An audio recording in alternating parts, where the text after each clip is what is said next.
तो hello guys, आपका स्वागत है बिल्कुल एक नए वीडियो में। पिछले वीडियो में जहाँ तक हमने देखा था कि मो साओबे एक मार्शल आर्टिस्ट बन जाता है और फिर जब वो बाहर आता है तो उसका सर्वेंट उसे कॉन्ग्रेचुलेसन बोलता है मार्शल आर्टिस्ट के स्टेज पर जाने के लिए।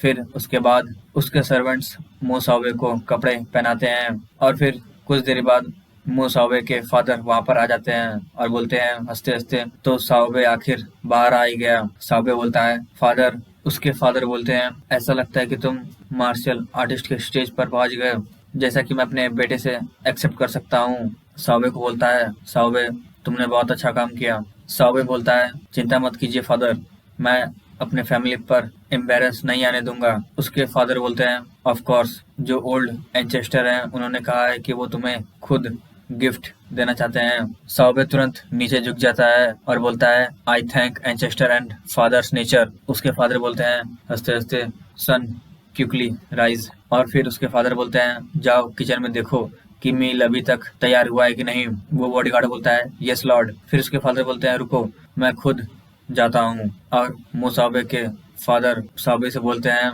मो साओबे, याद रखना कि तुम जाकर खा लो, तुम्हारे फादर ने तुम्हारी फेवरेट फूड बनाया है तुम्हारे सेलिब्रेशन के लिए। साओबे बोलता है फादर थैंक यू। फिर मो साओबे के फादर वहां से चले जाते हैं। मो साओबे अपने सर्वेंट से बोलता है क्या जो तुम्हें मैंने काम दिया था खुद को लॉक करने से पहले, क्या तुमने उसे इन्वेस्टिगेट कर लिया है पूरा? उसका सर्वेंट बोलता है यंग मास्टर, मैंने सब कुछ इन्वेस्टिगेट कर लिया है पहले ही। वो जो लड़का है उसके पास कोई पेरेंट्स नहीं है और ना ही कोई बैकग्राउंड, हम उसे बुली कर सकते हैं जैसे भी हम चाहें। सावे बोलता है ये सुनकर ओह, तो वो एक ट्रेस है, वो भी बिना एक बैकग्राउंड के।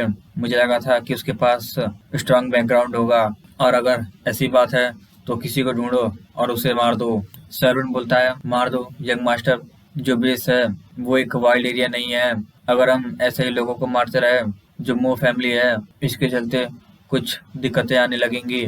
साओबे बोलता है तुम्हें कौन कह रहा है कि मो फैमिली के नाम पर लोगों को मारना है?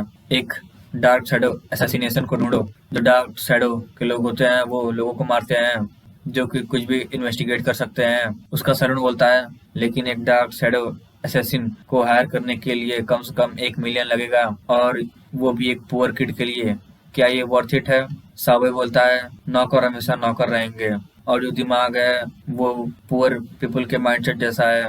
इतने बड़े लिन हाई बेस में बस कुछ ही फैमिली है जो कि गिरी नहीं है स्लेव को छोड़कर। क्या तुम्हें पता है क्यों? ऐसा इसलिए क्योंकि अगर कोई जीनियस पुअर पीपल में मिलता है तो वो उसे तुरंत मार देते हैं। उसका सर्वेंट बोलता है so fifth school can't nature any genius but.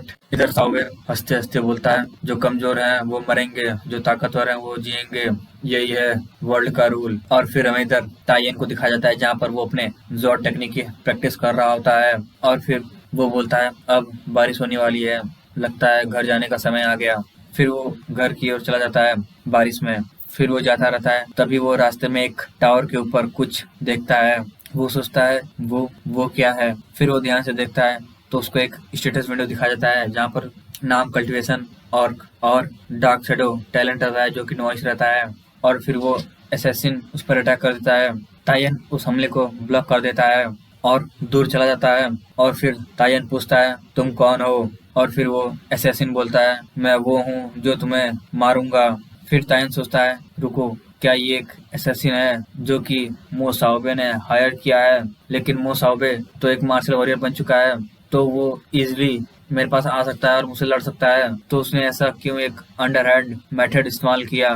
फिर वो असैसिन उस पर अटैक कर देता है और वो तायन के पीछे चला जाता है। तायन तुरंत देखता है और उसके जोड़ पर अटैक कर देता है और वो असैसिन गायब हो जाता है तुरंत। तायन सोचता है वो फिर से गायब हो गया। लगता है कि एक शैडो टैलेंट है जो कि लोगों को इनविजिबल बना सकता है। फिर वो तुरंत तायन के वापस पीछे आ जाता है और हमला कर देता है। तायन फिर अपने स्पीड टैलेंट से उससे बच जाता है।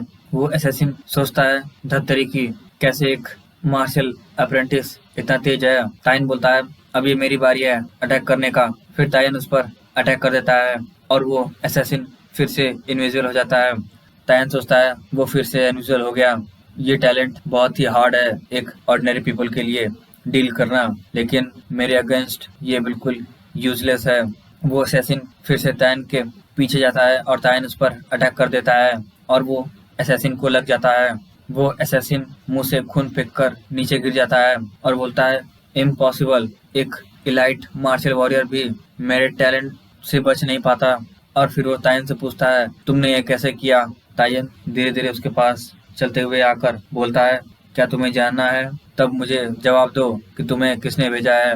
वो असैसिन अपने ज़ॉर्ड को हाथ में लेकर बोलता है, मैं तुम्हें बताऊंगा जब तुम अपने लास्ट ब्रेथ पर होगे। और वो तायन पर अटैक कर देता है ये बोलकर। तायन फिर से स्पीड टैलेंट इस्तेमाल कर कर उसके ऊपर चला जाता है और फिर अपने ज़ॉर्ड से वो उसे मार देता है और फिर पूछता है, मैं तुमसे दोबारा पूछूंगा किसने तुम्हें भेजा है। वो असैसिन हंसते हंसते बोलता है, तुम स्ट्रॉन्गेस्ट मार्शल अप्रेंटिस हो जिन लोगों से मैंने अभी तक मिला है। ठीक है, मैं तुम्हें बताता हूँ, वो मो साओबे था। और वो असैसिन ये बोलकर नीचे गिर जाता है। तायन गुस्से से बोलता है, मो साओबे। और फिर तायन उस असैसिन का टैलेंट कॉपी करने लगता है और वो शैडो टैलेंट को कॉपी कर लेता है जिससे कि वो भी इनविजिबल हो सकता है।